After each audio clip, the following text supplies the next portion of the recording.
হয়েছে? তুমি চেঁচাচ্ছ কেন? তোমার ওই গুণধর ছেলে কোথায়? ডাকো ওকে। কি হয়েছে আব্বা, চিৎকার করছো কেন? এটা কি তোমার ছেলে চাকরি রিজাইন দিয়েছে? তুই আর কতটা নিচে নামবি? শেষ পর্যন্ত চাকরিটাও রিজাইন দিয়ে দিলি। বাবু, তোর আব্বা এটা কি বলছে? হ্যাঁ মা। রোকিয়া, তুমি এক্ষুনি ওকে এই বাড়ি থেকে চলে যেতে বলো। বাপ আমার থাক, তোমার ওই মুখ থেকে বাবা ডাকটা শুনতে চাই না। মা, কি হয়েছে? মা, আলমারিতে গহনাগুলো রেখেছিলাম, খুঁজে পাচ্ছি না। অন্য কোথাও রাখো না তো? না মা। তোমার ছেলে কোথায়? তোমার ছেলে কোথায়? বল, বল গহনাগুলো কোথায় রেখেছিস? বল, বল গহনাগুলো কোথায় রেখেছিস? বল। কি করছো তুমি? তুমি কি পাগল হয়ে গেছো নাকি? ছেলেটাকে মেরে ফেলবা? হ্যাঁ, মেরে ফেলবো। ওকে আমি শেষ করে ফেলবো। তোমাকে আর ওর মতো ছেলের সঙ্গে থাকতে হবে না। তুমি এখনই ব্যাগপত্রগুলো গুছিয়ে নাও, আমি তোমাকে বাপের বাড়ি রেখে আসবো।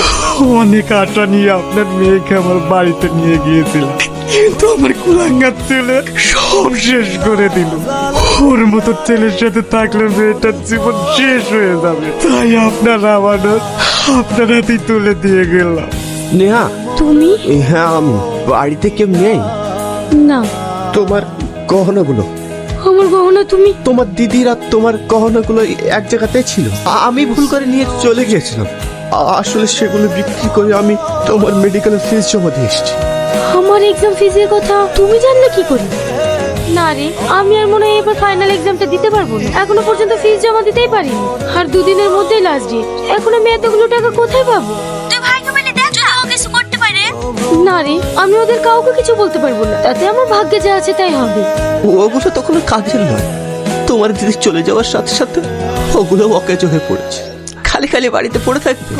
তার থেকে তোমার স্বপ্নটাই পূরণ হোক। স্নেহা, আমি রাহুলের বন্ধু। তোমার বাড়িতে যাচ্ছিলাম, তোমার সঙ্গে দেখা হয়ে ভালোই হলো। এটা রাহুল তোমাকে দিয়েছে। মা, রাহুল কোথায়? কি হলো? কথা বলছেন না যে? তুমি চলে যাওয়ার পর ওকে এই বাড়ি থেকে বের করে দিয়েছি। তুমি অনেক বড় ভুল করেছো। Oh